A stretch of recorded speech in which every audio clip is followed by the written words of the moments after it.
ఆవిడ ప్రమాద స్థలం నుండి హాస్పిటల్‌కి బాబాతో పాటు బాబా, మెహ్రా, అలాగే మెహ్రు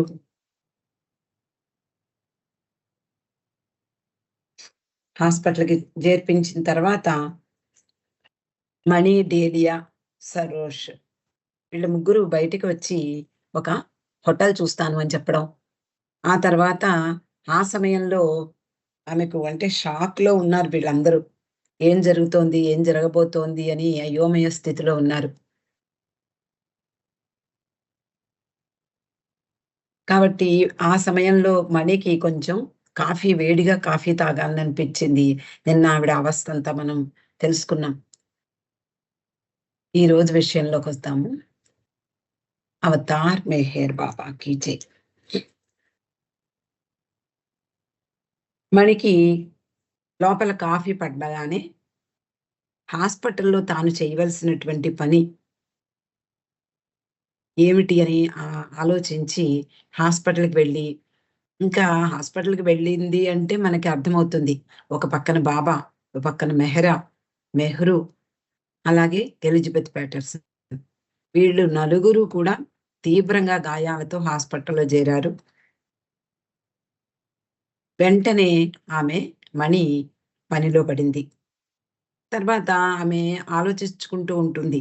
ఏమని బాబా తనకు తీవ్రంగా దెబ్బలు తగలకుండా కాపాడింది ఎందుకు అంటే, అందరికీ అలా గాయపడిన వారందరికీ సహాయం చెయ్యడానికే అని గ్రహించింది. అంతలోనే మరోసారి మరో రకంగా కూడా అనుకునేది. ఏమని అంటే, నిజానికి వాళ్ళు అందరూ అంతలాగా బాధపడుతూ ఉంటే నేనే హాయిగా ఉండిపోయాను. నాకు భగవంతుడు తీరని అన్యాయం కూడా చేశాడు.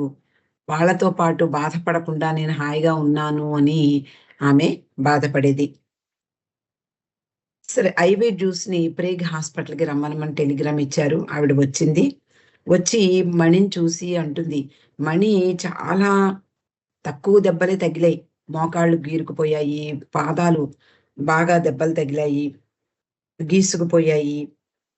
కానీ నిజానికి ఆమె ఈ భౌతికమైనటువంటి శరీరానికి తగిలిన దెబ్బలు కాకుండా మానసికంగా బాగా దెబ్బతింది. అయ్యో! ఇంతటి ఘోర ప్రమాదం జరిగింది బాబాకు, మెహ్రాకు ఎంత బాధపడుతున్నారు అని ఆవిడ చాలా బాధపడడం ప్రారంభించింది. అంతే అలా దుఃఖంతో ఆమె ఏమీ తినలేకపోయేది. భగవంతుడు తనకు అందరిలా గాయాలు తగలకుండా చిన్న చూపు చూశాడు అని కూడా బాధపడేది. నిజానికి ఆ మధ్యనే ఒక పెద్ద ఆపరేషన్ కూడా అయ్యింది మణికి. మనం చదువుకున్నాం. నిజానికి ఎవరికైనా ప్రమాదం అంతటి గొప్ప ప్రమాదం జరిగినప్పుడు చూసిన వాళ్ళందరికీ చాలా షాక్ తగులుతుంది. అందుకని మణి కూడా కోలుకోవడానికి చాలా సమయం పట్టిందట. అందరికీ సహాయం చేస్తూ, అలాగే పరిచర్యలు చేస్తూ రోజంతా గడిచిపోయేది. కనీసం కాసేపు కూడా నడుం వాల్చడానికి ఖాళీ లేకుండా అయిపోయింది. మెహ్రు 2 చేతుల మణికట్లు విరిగిపోయాయి. తలకి లోతైన గాయమైంది. ఇంకా ఒళ్ళంతా చిన్న చిన్న దెబ్బలు తగిలాయి. ఆమెకు హాస్పిటల్‌లో లైబ్రరీలో పడక ఏర్పాటు చేశారు. మణి, డేలియా వీళ్ళిద్దరూ బస చేశారు కదా చిన్న హోటల్‌లో. అది చాలా వేడిగా ఉండేదట. డేలియా కూడా చాలా షాక్‌లో ఉండిపోయింది చాలా రోజులు. మణి, ఈ డేలియా వీళ్ళిద్దరూ ఎప్పటికప్పుడే ఆకలి లేదు, మూడ్ లేదు అంటూ సరిగ్గా తినేవారు కాదు. ఏదో ఒక సూప్ తాగేసి ఆ పూట గడిపేసేవారు.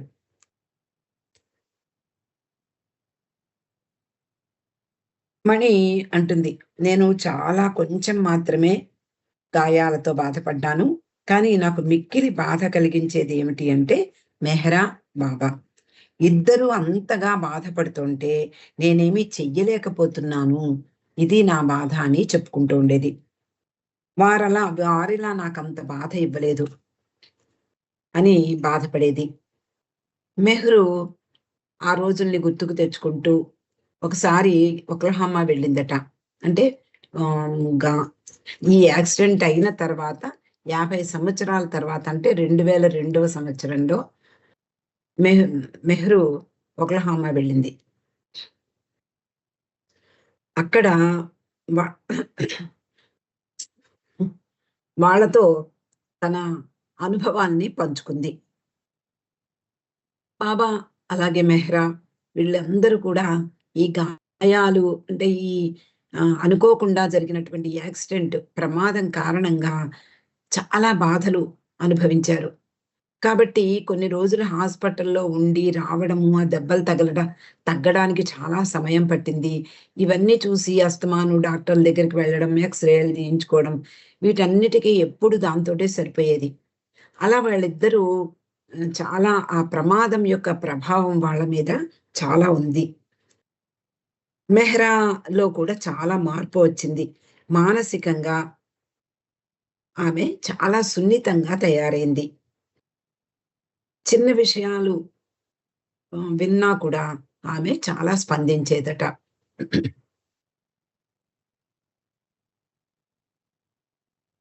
ఆమె అంటుంది, బాబా తనకు అత్యంత ప్రియమైన మెహ్రాను ఈ ప్రమాదంలో గాయపడేలా చేసి, తద్వారా తన బాధను అనేక రెట్లు తీవ్రతరం చేసుకున్నారు. ఆయన జీవితమంతా కూడా ప్రపంచ బాధలను భరించడానికే సరిపోయింది. బాబా ప్రేమ కారణంగా ఏం చేశారు అనేది మన ఊహకు అందదు. అటువంటి ప్రియతముడైనటువంటి దైవీ ప్రీతముడైనటువంటి మెహర్ బాబా చేసినటువంటి కార్యం, ఆ విశ్వ కార్యం ఏదైతే ఉందో అది మన ఊహకు కూడా అందదు. ఆయన ప్రేమను అంచనా వేయలేము అంటూ ఆమె ఉపన్యసించింది మెహ్రు. ప్రేగ్ అనేటటువంటి ఆ చిన్న పట్టణంలో చిన్న హాస్పిటల్ అది. అందులో డాక్టర్ బుర్లేసన్ తన భార్యా బిడ్డలతో పక్కా ఇంట్లోనే నివసిస్తూ ఉన్నాడు. మణి ఆ డాక్టర్ కుటుంబంతో చాలా స్నేహంగా ఉండేది. నిజానికి ఆమె స్వభావం కూడా అంతే. ఎక్కడికి వెళ్ళినా నలుగురితోటి కలిసిపోయేది. స్నేహంతో అందరినీ పలకరించేది. నిజానికి ఆ రోజుల్లో ఎన్నడూ లేని విధంగా ఆమె ఒంటరిదైపోయింది. ఎందుకు అంటే బాబా వెనకాతల నడవడము, బాబా వెనకే ఉండడము, బాబా ఏం చెబితే అది చెయ్యడము, ఇదే పని మండలి వాళ్ళకి. కానీ ఒక్కసారిగా ఆహ్, వాళ్ళందరూ కూడా హాస్పిటల్‌లో ఉన్నారు. ఈమె అటు ఇటు పనులన్నీ చేసుకుంటూ వాళ్ళకేం కావాలో అందిస్తూ, సపర్యలు చేస్తూ సతమతమవుతుంది. ఆ సమయంలో ఆమె నేను ఒంటరినైపోయానేమిటి అని బాధపడేది. ఎన్నడూ ఎప్పుడూ బాధపడని విధంగా మణి ఆహ్, యాక్సిడెంట్ జరిగిన తొలి రోజుల్లో చాలా బాధపడింది. డాక్టర్ భార్య కూడా అంటే డాక్టర్ బుర్లేసన్ భార్య మణిని చాలా ఆదరించింది. ఆమె హాస్పిటల్‌కి రాగానే అందరిని పలకరిస్తూ ఉన్నప్పుడు ఆవిడ పక్కకి తీసుకువెళ్ళి మణికి గౌన్‌కి అంటుకున్నటువంటి బురద అంతా కూడా కడిగిందట. అంటే ప్రమాదం స్థలం నుండి ఒకే నేరుగా హాస్పిటల్‌కొచ్చేస్తారు. ఆ తర్వాత హోటల్ రూమ్ తీసుకునే వరకు వాళ్ళు బట్టలు కూడా మార్చుకోలేదు. కాబట్టి డాక్టర్ భార్య చాలా సహాయం చేసింది. అంతే కాకుండా ఆమెను ఆ షాక్ నుండి బయటపడేలా చేసింది. మొదట హాస్పిటల్‌కి వెళ్ళగానే మణి, మెహ్రా అలాగే బాబా వీళ్ళని చూసి డాక్టర్ కొరకు పరిగెత్తింది. ఆ సమయంలో మణి, మెహ్రా, ఎలిజబెత్ లేక బాబాతో ఎప్పుడూ కూర్చుని ఉండేది. అంటే వాళ్ళకి ఎప్పుడు ఏం కావాలో సహాయం చేస్తూ ఉండేది.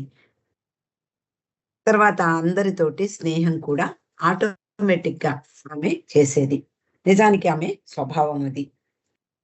అలా తొందరలోనే అక్కడ సిబ్బంది అందరితోటి స్నేహం చేసింది మణి. గాయపడిన వాళ్ళు అంటే ఈ నలుగురు విశ్రాంతి తీసుకునే సమయంలోనో, లేదా వాళ్ళు నిద్రపోతున్న సమయంలోనో, మణి ఖాళీగా ఉన్న సమయంలోనో డాక్టర్ ఇంటికి వెళ్ళి వాళ్ళ పిల్లలతో ఆడుకునేది. వారింట్లో ఉన్నటువంటి ఆటోమేటిక్ వాషింగ్ మెషిన్ మణిని ఆకట్టుకుంది. ఈ రోజుల్లో మనందరికీ తెలుసు కానీ 52 సంవత్సరంలో ఇండియా అంత పురోభివృద్ధి చెందినటువంటి దేశం కాదు. కాబట్టి ఇండియాలోని లేని వస్తువులన్నీ కూడా అమెరికాలో కనిపిస్తూ ఉండేవి. అలాగే 70, 80 దశకంలో అంటే బాబా శరీరం వదిలిపెట్టిన తర్వాత మణి మిసెస్ బుర్లేసన్ అంటే డాక్టర్ భార్య నుండి వచ్చినటువంటి ఉత్తరాలకు ఆమె చాలా శ్రద్ధగా సమాధానమిచ్చేది. ప్రేమ, ఆప్యాయత రంగరించి ఆ ఉత్తరాలను వాళ్ళకి పంపించేది. డాక్టర్ భార్య మెహ్రాను ద లేడీ అని పిలిచేది. ఆవిడ అంటాం కదా, అలా ద లేడీ అని పిలిచేది. ఇండియా వెళ్ళాక కూడా ఆమె మెహ్రా ఎలా ఉందో తనకు తెలియపరచాలి అని మణికి పదే పదే చెప్పింది. మణి అడిగింది, మరి ఇంత పెద్ద ఆపరేషన్లు అయ్యాయి, గాయాలకు చికిత్స ఇవన్నీ జరిగాయి కదా, మరి ఆవిడ ఎలాంటి పరిస్థితులను ఎదుర్కోవడానికి అవకాశం ఉంది, అంటే పోస్ట్ ఆపరేషన్ ఎఫెక్ట్స్ ఎలా ఉంటాయి అని అడిగింది డాక్టర్ భార్యని. అయితే ఎందుకు అడిగింది అంటే, ఏదైనా చిట్కాలు లేదా ఏం చెయ్యాలో ఆ సమయంలో ఇలా చెయ్యండి, అలా చెయ్యండి అని డాక్టర్లు చెప్తూ ఉంటారు.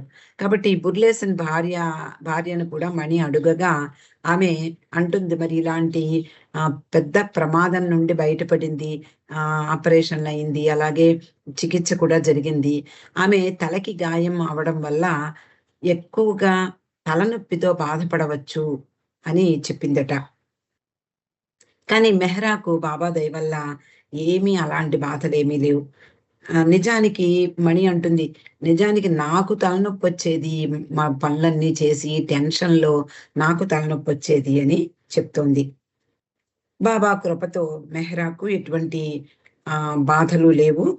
చాలా అరుదుగా మెహ్రా అనేదట, నా తలలో ఏదో బిగుతుగా ఉన్నట్లుగా ఉంది అని చెప్తూ ఉండేది.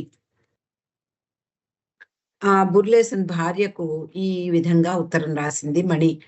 ఇలా అంటోంది మెహ్రా, ఏదో బిగుతుగా ఉంది అంటోంది అని ఆ విషయం రాయగా ఆమె నిజానికి తలనొప్పి విపరీతంగా తలనొప్పి ఉంటుంది అనుకున్నాను. కానీ ఎంత అద్భుతం! నిజంగా నమ్మశక్యంగా లేదు. ఆ మాత్రంగా ఆమె కోలుకుంది అంటే చాలా ఆశ్చర్యంగా ఉంది అంటూ ఆమె కూడా మణికి ఉత్తరం రాసింది. అయితే అమెరికా ప్రజల యొక్క గొప్పతనం, వాళ్ళల్లో ఉండేటటువంటి ప్రేమ, దయాగుణం వీటన్నిటిని మణి చాలా అబ్జర్వ్ చేసింది. మరి ఎప్పుడు హాస్పిటల్‌కి వెళ్ళి రావడము, అలాగే తర్వాత మెట్రల్ బీచ్‌కి వచ్చిన తర్వాత కూడా వీళ్ళకి మెహ్రాకి, బాబాకి సహాయం చేయడం కోసం ఎన్నో పనులు నిర్వహించవలసొచ్చేది. కాబట్టి ఎక్కువగా బయట వాళ్ళతో ఇంటరాక్ట్ అయ్యేది. అందువలన అమెరికా ప్రజల గురించి కూడా ఆమెకు మంచి అవగాహన, అలాగే మంచి ఇంప్రెషన్ కూడా కలిగింది. అమెరికాలో బాగా నచ్చిన విషయం ఏమిటి అని అడిగితే మణి ఏమనేదంటే, మొదట అక్కడి ప్రజలు చాలా మంచివాళ్ళు. బాబా ప్రేమికులు కాకపోయినా ఆ కొత్త వాళ్ళు చాలా స్నేహపూర్వకంగా ఎక్కడికి వెళ్ళినా సౌమ్యంగా చక్కగా మాట్లాడతారు. రోడ్డు మీద వెళ్ళేవాళ్ళు, ఆ హాస్పిటల్‌లో ఉండేవాళ్ళు, హాస్పిటల్‌కి వచ్చిన వాళ్ళు, ఆ చుట్టుపక్కల వాళ్ళందరూ కూడా చాలా స్నేహపూర్వకంగా ఉన్నారు. అందరూ అన్ని చోట్ల కూడా స్నేహంగానే ఉండేవారు. విమానంలో మణి వెనకాతల సీట్‌లో ఒక ఇద్దరు భార్యాభర్త కూర్చుని ఉన్నారు. ఏదేదో మాట్లాడుకుంటున్నారు వాళ్ళు. ఈ మణిని చూసి, "నువ్వు ఎప్పుడైనా అమెరికా వచ్చినప్పుడు మా ఇంటికి రా. మేమంతా అమెరికా అంతా కూడా తిప్పి చూపిస్తాము" అని చెప్పారట. మణి నవ్వి, "నేనొక్కదాన్ని కాదు. మేము మా బృందంతో వచ్చాము. కాబట్టి థాంక్ యూ" అని చెప్పి విరమించింది. అలా వాళ్ళు ప్రేమ, స్నేహము అంటే వాళ్ళు ప్రాణం పెడతారు. వాళ్ళ యొక్క ఆ దయార్ద్ర హృదయానికి నాకు ఆశ్చర్యం కలిగింది. అలా వాళ్ళ వాళ్ళ గురించి అనేక విషయాలు మణి చెప్తూ ఉండేది. మణి అంటోంది, నాకింకా బాగా గుర్తు, బాబా ఉన్న హాస్పిటల్‌కి మోటెల్ అంటే హోటల్‌కి మధ్య అటు ఇటు తిరిగేది మణి. అంటే ఏదైనా అవసరం వస్తే హోటల్‌కి వెళ్ళి తను స్నానం చెయ్యడము అలాంటివన్నీ అక్కడికి చేసి, మళ్ళీ వచ్చి వీళ్ళకి అటెండ్ అయ్యేది. అందువలన అటు ఇటు నడిచి వెడుతూ ఉండడము, అనేక ఇళ్ళ వరసలన్నీ వరుసగా చిన్న చిన్న ఇళ్ళు ఉండేవి. అంటే అది పల్లెటూరు కాబట్టి. అలా నడిచి రావడం చాలా మంది చూస్తూ ఉండేవారు. ఒకరోజు మణి కోసం అక్కడ ఉన్నటువంటి అంటే ఒక ఇంట్లోనో, ఇద్దరు రెండింట్లోనో పిల్లలు అందరూ కలిసి రోడ్డు మీదకొచ్చి ఓ బుట్ట పట్టుకొని నిలబడి ఉన్నారట. మణి ఆ రోజు చాలా లేట్‌గా వచ్చింది. ఎందుకు అంటే, వాళ్ళ ఇంట్లో కుక్క పిల్ల పిల్లల్ని పెట్టింది. ఆ కుక్క పిల్లల్ని ఈమెకు చూపించడానికి వాళ్ళు అందరూ కూడా బుట్టలో ఆ పిల్లల్ని పెట్టుకుని, ఈ బయట రోడ్డు మీద మనీ కోసం నిలబడి ఉన్నారట ఆ పిల్లలు. అలాగే వాళ్ళ తల్లిదండ్రులు కూడా బయటికి వచ్చి మణిని పలకరించి ఆ కుక్క పిల్లల్ని చూపించి చాలా సంతోషించారు.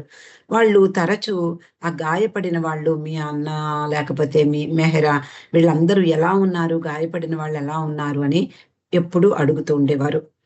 మోకాలికి దెబ్బ తగలడం వలన మణి చాలా రోజులు కర్ర పుచ్చుకొని నడిచేది. రోడ్డు మీద వెళ్ళేవారు కూడా ఈ కర్ర పట్టుకొని నడవడం చూసి ఏదో చాలా పెద్ద దెబ్బ తగిలింది అని భావించి వాళ్ళు ఆగి లిఫ్ట్ కావాలా అని కారులో వెళ్ళేవారు అడిగేవారట. అలాగే కొంతమంది బయటికి వచ్చి గుడ్ మార్నింగ్ చెప్పి ఆహ్, ఒక పువ్వో అంటే సాధారణంగా మనకి ఇండియాలో అయితే పువ్వులు దేవుడికి సమర్పిస్తూ ఉంటాం మనం. కానీ అక్కడ వాళ్ళు దేవుడికి ఉపయోగించరు పువ్వులని. అందానికి లేతే ఇంటి డెకరేషన్‌కి వాడుకుంటారు నేచురల్ ఫ్లవర్స్ అన్నీ. ఈ అంతే కాకుండా ఎవరి ఎవరినైనా చూడ్డానికి వెళ్ళినప్పుడు, ఎవరింటికైనా వెళ్ళాలన్నా లేకపోతే అలా ఎవరింటికైనా విజిట్‌కి వెళ్ళాలన్నప్పుడు వాళ్ళ కోసం బొకేలు తయారు చేసి తీసుకువెళ్ళడం వాళ్ళ ఆచారం. అలాగే అనారోగ్యంతో ఉన్న వాళ్ళకి కూడా బొకేలు పంపిస్తూ ఉంటారు. ఈ హోటల్ యజమాని మణికి ఒక బొకే ఇచ్చి బాబాకు ఇమ్మనమని చెప్పి పంపించేవాట.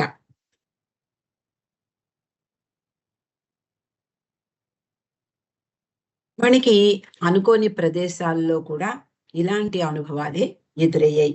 అమెరికా వారు స్వభావ సిద్ధంగా, సహజంగానే స్నేహపూర్వకంగా ఉంటారు. అలాగే న్యూయార్క్ వెళ్లారు వీళ్ళు. అంటే ఇక్కడ ఈ ప్రేగ్ హాస్పిటల్ నుంచి మెర్టిల్ బీచ్ వెళ్లారు. అక్కడ నుండి న్యూయార్క్ వెళ్లారు. అక్కడ సంగతి ఇక్కడ చెప్తోంది మణి. న్యూయార్క్ వెళ్ళినప్పుడు కూడా ఇలాంటి సంఘటనే ఎదురైంది. అక్కడ హాస్పిటల్‌లో మెహ్రాకి ఎక్స్‌రే తీయించాలని వెళ్లారు. ఒక క్లినిక్ వెళ్లారు. ఈ వీళ్ళందరిని చార్మియాన్ అంటే ఐవీ జ్యూస్ కూతురు తీసుకువెళ్ళింది కార్‌లో. అక్కడ అంటే పెద్ద పెద్ద సిటీస్‌లో హ్మ్. ఎక్కువ పార్కింగ్ లాట్స్ ఉండవు. అంటే ముఖ్యంగా న్యూయార్క్‌లో అస్సలు పార్కింగ్ దొరకదు. చాలా కష్టపడాలి. కాబట్టి క్లినిక్‌కి తీసుకువెళ్ళి కార్‌ని పార్క్ చేసొస్తాను అని చెప్పి ఎంతో దూరంలో ఉంటాయి. ఒక్కొక్కసారి 2 మైళ్ళు నడవాల్సొస్తుంది కారెక్కడో పెట్టి. అలాగా ఈమె కూడా వీళ్ళని దింపి కార్ పార్క్ చేసుకొనొస్తానని చెప్పి దూరంగా వెళ్ళి ఎంతసేపటికి రాలే. అప్పుడు చాలా సమయం పట్టింది. అందరూ కూర్చుని ఉన్నారు. ఎందుకో మణికి చాలా దాహం అనిపిచ్చింది. అందరికీ కూడా అలాగే ఉంది. అప్పుడు మణి నేను బయటికి వెళ్లి ఏదైనా మంచినీళ్ళు దొరుకుతాయేమో అని చూస్తాను అని బయటికొచ్చింది. నిజానికి అమెరికాలో ఒక విషయం ఏమిటి అంటే మనకేదైనా కావాలి అంటే చిన్న చిన్న చిల్లర ఒక మనకి ఎగ్జాంపుల్‌గా ఒక 2 అరటిపళ్ళు కావాలనుకోండి, ఏదైనా చిన్న కిళ్ళి కొట్టుకెళ్ళి ఓ 2 అరటిపళ్ళు కొనుక్కుంటాం. అక్కడ అలాంటి సౌలభ్యం లేదు. చిన్న చిన్న కొట్లు అస్సలుండవు.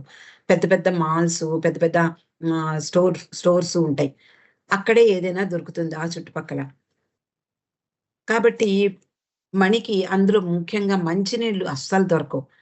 ప్రతి ఎవరైనా మంచినీళ్ళు ఇచ్చే అవకాశం కూడా ఉండదక్కడ. అంటే బాటిల్ కొనుక్కోవాల్సిందే ఎక్కడైనా సరే. అందువలన ఈమెకు తెలీదు కాబట్టి మంచినీళ్ళు ఎక్కడైనా దొరుకుతాయేమోనని బయటికి వచ్చింది. ఆ బయటికి వచ్చి బయటంటే హాస్పిటల్ బయటికి కాదు. హాస్పిటల్‌లోనే ఎక్కడైనా చూద్దామని తిరగడం మొదలుపెట్టింది. ఎన్నో కారిడార్స్ ఉంటాయి. ఒక ఊరంతా ఉంటుంది ఒక్కొక్క హాస్పిటల్. అందులో దారి తప్పింది. మైళ్ళు మైళ్ళు నడిచింది నడిచింది కానీ ఎవరు దొరకలేదు. ఏం చెయ్యాలో తెలియలేదు. నిజానికి దారి తప్పింది. మళ్ళీ వెళ్ళి మెహరా వాళ్ళని కలుసుకోగలనా అని భయపడింది. ఎవరో నర్సులా ఉందట. ఆ వ్యక్తి కనిపించింది. ఆమెను అడిగింది మణి, ఎక్కడైనా నీళ్లు దొరుకుతాయా అని. మణి వైపు చూసి, ఇదేమిటి నీళ్లు దొరకడం ఏమిటి అని, అంటే వాళ్ళకి అలాంటి అవకాశాలు ఉండవక్కడ. కాబట్టి పర్వాలేదులే నేను చూపిస్తాను రా అని చెప్పి మణిని తీసుకువెళ్ళింది. తీసుకువెళ్ళి ఎక్కడికో అలా తీసుకువెడుతూనే ఉంది. సాఫ్ట్ డ్రింక్స్ అంటే మనకి కోకో కోలా అలాంటివి ఉంటాయి కదా! ఆ మెషిన్స్ ఉంటాయి. మెషిన్స్‌లో కాయిన్ వేస్తే అది ఓపెన్ అవుతుంది. మనకు ఏది కావాలో తీసుకోవచ్చు. ఆ డబ్బా దగ్గరికి తీసుకువెళ్ళింది. తీసుకువెళ్ళి ఏం కావాలో తీసుకో అంది. కొన్నేమో మనీ తీసుకుంది. వాటిని ఆహ్, తీసుకుంది. కానీ నిజానికి మణి దగ్గర డబ్బులు లేవు. మంచినీళ్ళు కూడా కొనుక్కోవాలని ఆమెకు తెలీదు. కాబట్టి డబ్బులు లేవు, ఏమీ లేదు. మరి ఏం చేయాలో నేను పే చేస్తానని మాత్రం అంటుంది. వద్దులే అని చెప్పి వచ్చిన పే చేసి, అంటే డబ్బులిచ్చేసి ఆమెను పంపించేస్తుంది. అప్పుడు మణి గ్రహిస్తుంది. బాబా పంపించినటువంటి వ్యక్తి ఈవిడ. లేకపోతే నా దగ్గర డబ్బులు లేకుండా ఎవరో ఎక్కడికో ఎందుకు తీసుకువెళ్తారు అని అనుకుంది. నిజానికి ఎప్పుడు కూడా వీళ్ళు డబ్బులు ఉంచుకోరు. నిన్న మనం చెప్పుకున్నాం. వీళ్ళ దగ్గర డబ్బులుండే అవకాశమే లేదు. అవసరం కూడా లేదు. మణి, నాజా, ఖుర్షిద్, మాసి, అలాగే ఆర్నవాజ్, కేటి, నగ్గు, ఆలు వీళ్ళందరికీ మణి, అంటే ఇండియాలో ఉన్నటువంటి వీళ్ళందరికీ మణి ఉత్తరం రాస్తుంది. అందులో మీ వాళ్ళు రాసినటువంటి ఉత్తరం చేరిందని, మొత్తం ప్రతి చిన్న విషయాన్ని మీకు ఆల్మోస్ట్ అంతా కూడా రాస్తూనే ఉన్నాను. ఎప్పటికప్పుడు మీకు సమాచారం తెలియపరుస్తూనే ఉన్నాం. ఇప్పుడు మేము మెర్టిల్ బీచ్‌లో యూపన్ జోన్స్‌లో ఉన్నాం. 3 రోజులైంది వచ్చి. భయంకరమైనటువంటి ప్రమాదం జరిగి 15 రోజులైంది. అపాయం దాటింది. ఇక అందరూ కోలుకోవాల్సి ఉంది. ప్రమాదం తప్పింది కానీ, ఆ గాయాల వల్ల కోలుకోవడానికి చాలా టైం పడుతుంది. అలాగే డాక్టరు, ఆయన భార్య, అక్కడ ఇతర డాక్టర్లు, నర్సులు, స్టాఫ్ అందరూ దయతో అన్ ఎంతో సహాయం అందించారు.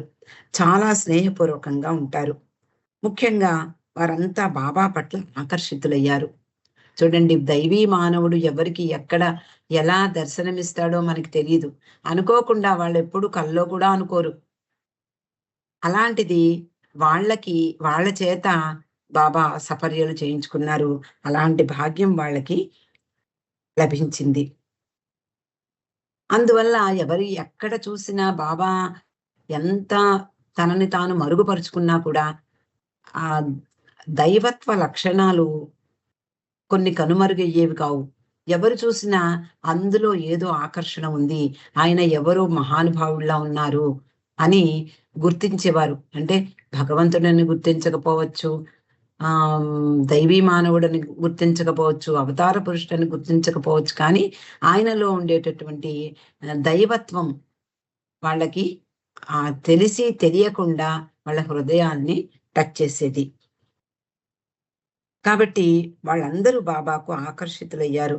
నిస్సహాయ స్థితిలో ఉన్నాం మేమంతా కూడా. ఇదంతా ఒక అదృష్టమనే చెప్పాలి. 2 కార్‌లలో బయలుదేరాము. మండలి వారు కొందరు ముందే కాలిఫోర్నియా వెళ్లారు. కానీ వాళ్ళింకా తిరిగి రాలేదు. మనం మొన్న చెప్పుకున్నాం. ఆది, డాంకిన్ మొదలైన వాళ్ళందరూ బాబా స్త్రీలు అలాగే కొంతమంది సరోషు వీళ్ళందరూ బయలుదేరక ముందే మెర్టిల్ బీచ్ నుంచి కాలిఫోర్నియా వెళ్ళిపోయారు. వాళ్ళకి మధ్యలో అంది ఉందో లేదా కాలిఫోర్నియా వెళ్ళాక ఈ సమాచారం అందిందేమో వాళ్ళు మళ్ళీ వెనక్కి తిరిగి వచ్చేసారు. ఇంకా అంటే 15 రోజులయినా కూడా వాళ్ళింకా తిరిగి రాలేదు. అంటే 3000 మైళ్ళు. ఆ 3000 మైళ్ళు కార్‌లో డ్రైవ్ చేసుకుంటూ రావాలి.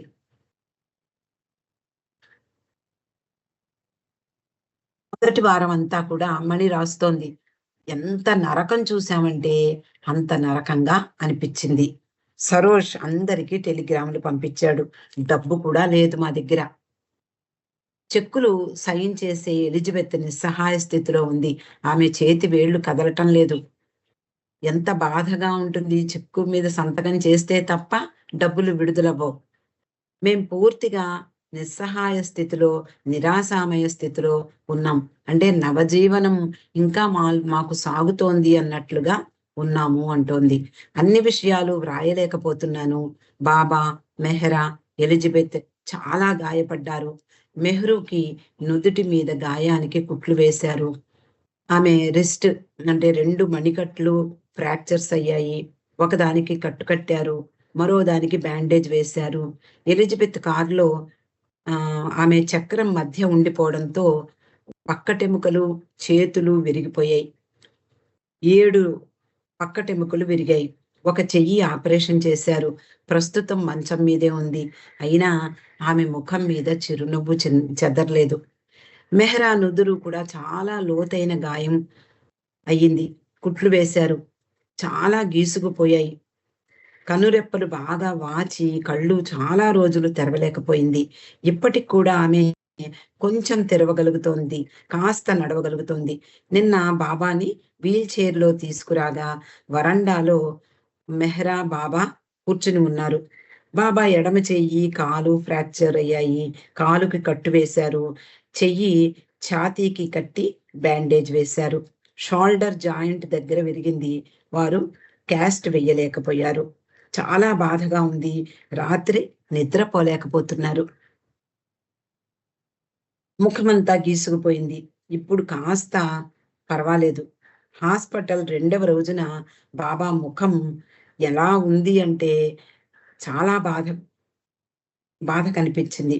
చాలా వాచిపోయింది ముఖమంతా. అసలు బాబా ముఖమేనా అనిపించిందట మణికి. 2 రోజులు ఏమీ తాగలేకపోయారు. నెమ్మదిగా వాపు ఇప్పుడిప్పుడే తగ్గుతోంది. ఇప్పుడు ఆల్మోస్ట్ అంటే 15 రోజులు గడిచిపోయింది కాబట్టి కొంతవరకు సాధారణ స్థితికి వచ్చారని చెప్పచ్చు. కానీ గాయాల వల్ల ఇంకా బాధ మాత్రం ఉంది. ఫ్రాక్చర్స్ అంటే ఎముకలు విరిగిపోవడం అనేది అది ఎంత బాధో మనం చెప్పలేం. ఇంకో 15 రోజుల్లో చేతికి వేసినటువంటి కట్టు విప్పుతారు. కానీ కాలుకి వేసినటువంటి ఆ ప్లాస్టర్ టైం పడుతుంది. వీల్ చైర్‌లో కూర్చోగలుగుతున్నారు బాబా. మంచం మీద అటు ఇటు తిరగలేక వెల్లకిలా పడుకుంటున్నారు. చాలా అసౌకర్యంగా ఉంది. సన్నగా అయిపోయారు బాబా.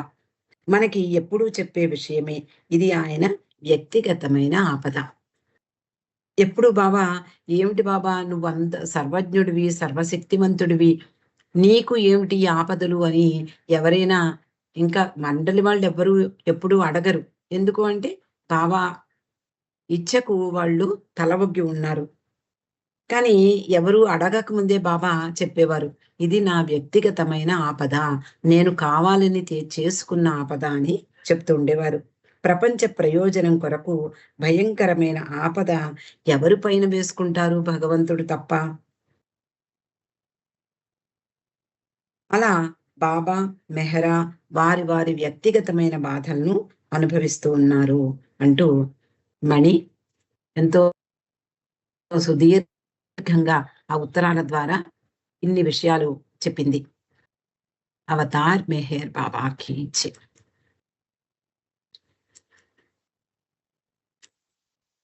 జై బాబా అండి లక్ష్మి గారు. చాలా జై బాబా. చక్కగా మీరు అన్ని చక్కగా మాకు